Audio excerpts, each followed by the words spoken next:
कहते हैं हर गांव में एक ऐसा राज छुपा होता है जिसे लोग जानकर भी अनजान बनने का नाटक करते हैं। इसी गांव के बाहर खड़ी है सदियों पुरानी हवेली, जिसे सब शापित हवेली कहते हैं। गांव के बुजुर्ग बच्चों को हवेली के पास जाने से रोकते रहते, लेकिन गांव के कुछ नौजवान हमेशा चुनौती लेने के लिए तैयार रहते। एक दिन गांव के 4 दोस्त राजू, मोहन, सोनू और गीता रामू काका की चाय की दुकान पर बैठे थे और आपस में बातें कर रहे थे। सुना है तुम लोगों ने, गांव वाले कहते हैं हवेली में रात को अजीब सी आवाजें और चीखें सुनाई देती हैं। अरे छोड़ो, वो सब झूठ है। लोग डराने के लिए कुछ भी कहानियां बना देते हैं। तभी राजू और मोहन की बातें सुनकर सोनू हंसकर बोलता है, अरे तुम लोग क्यों बहस कर रहे हो? क्यों ना आज रात जाकर देख ही लिया जाए, क्या सच है क्या झूठ, पता चल जाएगा। देखो, ये सब खेल नहीं है। अगर हवेली सच में श्रापित हुई तो हम सबकी जान खतरे में पड़ सकती है। तभी सोनू मुस्कुराकर गीता से बोलता है, अगर आपको डर लगता है तो मत चलना, मैं तो जाऊंगा और पता लगाऊंगा सच क्या है। चारों में काफी देर तक बहस होने के बाद गीता बोलती है, ठीक है, अगर तुम सब जा रहे हो तो मैं भी चलूंगी, लेकिन याद रखना हमें बहुत संभल कर रहना होगा। अंत में चारों दोस्त आधी रात को हवेली में जाने का निश्चय करते हैं। आधी रात हो चुकी थी, तभी सोनू घर के अंदर आता है और बोलता है, दोस्तों 12 बज चुके हैं, अब हमें हवेली के लिए निकालना चाहिए। तभी गीता बोलती है, दोस्तों हमें एक बार फिर से सोच लेना चाहिए, वहाँ जाना सही रहेगा या नहीं। सोचना क्या है, हम लोग सोच चुके। हवेली जाएंगे और पता लगाएंगे वहाँ क्या सच है क्या नहीं। वो चारों जंगल के रास्ते हवेली की ओर बढ़ने लगे। जंगल काफी घना और डरावना था। तभी मोहन बोलता है, ये जंगल कितना घना और डरावना है, मुझे तो ये जंगल देखकर ही डर लग रहा है। आगे हवेली के पास पहुंचकर पता नहीं क्या होगा, मेरे तो अभी से हाथ पैर फूल रहे हैं। तभी सोनू बोलता है, तू तो अपनी परछाई से भी डर जाता है, अब ज्यादा ड्रामा मत करो, जल्दी चलो, कुछ नहीं होगा।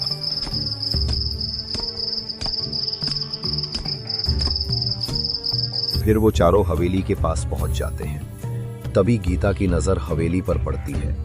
उसे हवेली की छत पे एक अजीब सी छाया नजर आती है। गीता डर जाती है और बोलती है, दोस्तों तुम लोगों ने देखा, हवेली की छत पे एक परछाई सी थी। यहाँ कुछ तो गड़बड़ है, हमें अंदर नहीं जाना चाहिए। तभी राजू बोलता है, कहाँ कुछ भी तो नहीं है, अब यहाँ तक आ ही गए तो अंदर जाके देखना होगा। और इतना कहकर वो चारों हवेली के अंदर चले जाते हैं। चारों दोस्त हवेली के अंदर पहुंचते हैं और देखते हैं हवेली के अंदर काफी गहरा अंधेरा है। चारों तरफ मकड़ी के जाले लगे हैं। तभी उनके पीछे से तेजी से एक परछाई गुजरती है। तभी पीछे मुड़कर देखते हैं। तभी मोहन बोलता है, दोस्तों तुम लोग मानो या ना मानो, यहाँ कुछ तो गड़बड़ है। अभी ऐसा लगा कि पीछे से कोई भाग कर गया है। मेरे ख्याल से मोहन ठीक बोल रहा है, हमें रिस्क नहीं लेना चाहिए और यहाँ से चलना चाहिए। तभी सोनू हंसकर बोलता है, यार तुम लोग कितना डरते हो, कितनी बार बोलूं, कुछ नहीं है, कोई पक्षी अच्छी होगा, अब चलो कहीं और। इसके बाद वे सभी हवेली के दूसरे हिस्से में चले जाते हैं। फिर वे चारों हवेली के हॉल में पहुंच जाते हैं और हवेली को देखने लगते हैं। तभी राजू बोलता है, कभी ये हवेली रौनक से भरी रही होगी, लेकिन आज यहाँ मौत की खामोशी है। हर चीज जैसे चीख चीख कर अपने अतीत का सच बयां करना चाहती है। तुम सही बोल रहे हो, हवेली सच में अपने टाइम पे बहुत सुंदर रही होगी, लेकिन यहाँ ऐसा क्या हुआ कि ये हवेली खंडर हो गई? दोस्तों इस हवेली का सच जानना बहुत जरूरी है। तभी अचानक धुएं का गुब्बार उठता है और वे चारों घबराकर इधर उधर भाग जाते हैं। हवेली के गलियारे में दीवारों पर अंधेरी परछाइयां घूम रही थी, जैसे कुछ हकीकत बयां करना चाहती हो। इधर मोहन, सोनू, राजू और गीता एक दूसरे से अलग होकर अलग अलग कमरे में पहुंच जाते हैं। मोहन उस कमरे को निहार रहा होता है। तभी अचानक बाहर से काला हाथ उसे पकड़ लेता है। मोहन चीख पड़ता है, बचाओ! लेकिन हाथ गायब हो जाता है और मोहन डर के वहां से भाग जाता है।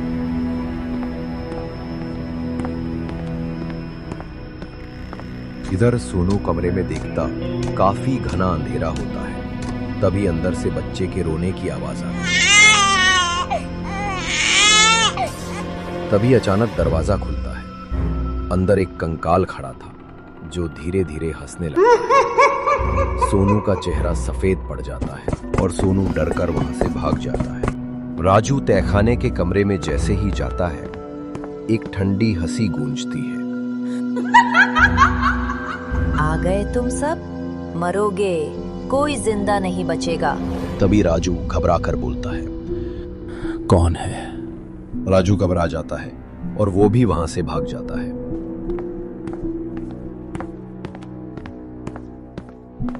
गीता देखती है कि कमरे में एक आईना रखा है। गीता जैसे ही आईने के सामने पहुंचती है, लेकिन आईने में उसका चेहरा नहीं दिखता, बल्कि उसमें एक चुड़ैल दिखाई देती है। वो धीरे धीरे मुस्कुराती है। गीता घबराकर पीछे हटती है और डर के वहां से भाग जाती है। चारों किसी तरह भागकर एक ही कमरे में मिलते हैं। सबकी सांसें तेज चल रही हैं। तभी मोहन रोते हुए बोला, हमें यहाँ से निकलना होगा, वरना हम सब मर जाएंगे। लेकिन दरवाजा बंद है, बाहर जाने का कोई रास्ता नहीं। तभी राजू की नजर सामने पड़ी डायरी पर पड़ती है। फिर राजू सोनू से बोलता है, सोनू, वो तुम्हारे पीछे डायरी पड़ी है, उसे उठाओ और देखो उसमें क्या लिखा है।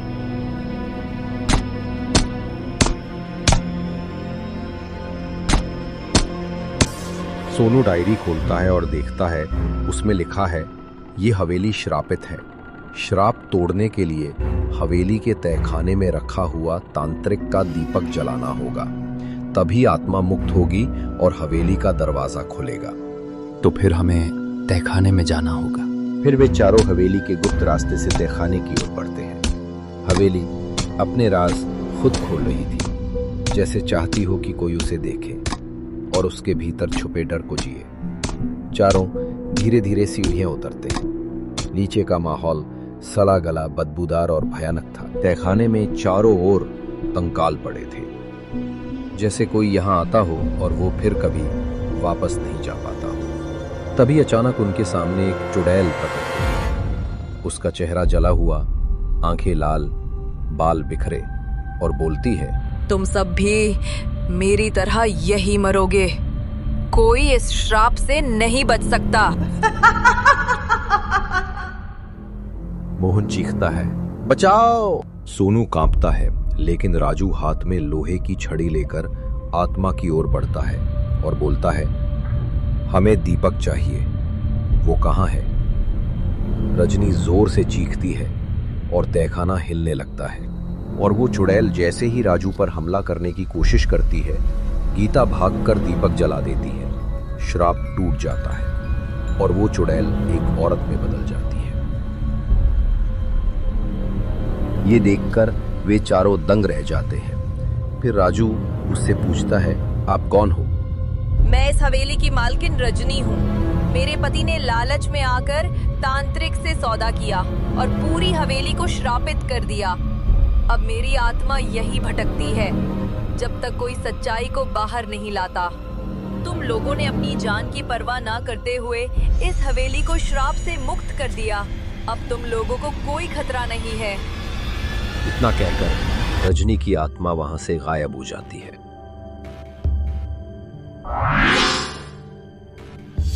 और फिर वे चारों भी हवेली से बाहर निकल आते हैं। घर पे आके चारों बैठे होते हैं। तभी मोहन बोलता है, भगवान की कसम, अब कभी ऐसे चैलेंज नहीं लूंगा। लेकिन ये राज गांव वालों को बताना होगा। नहीं, अगर लोग सच जान गए तो ये हवेली फिर से तांत्रिकों का अड्डा बन जाएगी। बेहतर है इसे रहस्य ही रहने दो। श्रापित हवेली अब भी खड़ी है। फर्क बस इतना है कि अब वहां कोई जाने की हिम्मत नहीं करता। लेकिन कौन जानता है कि आत्मा सचमुच चली गई है या अब भी किसी अगले शिकार का इंतजार कर रही है।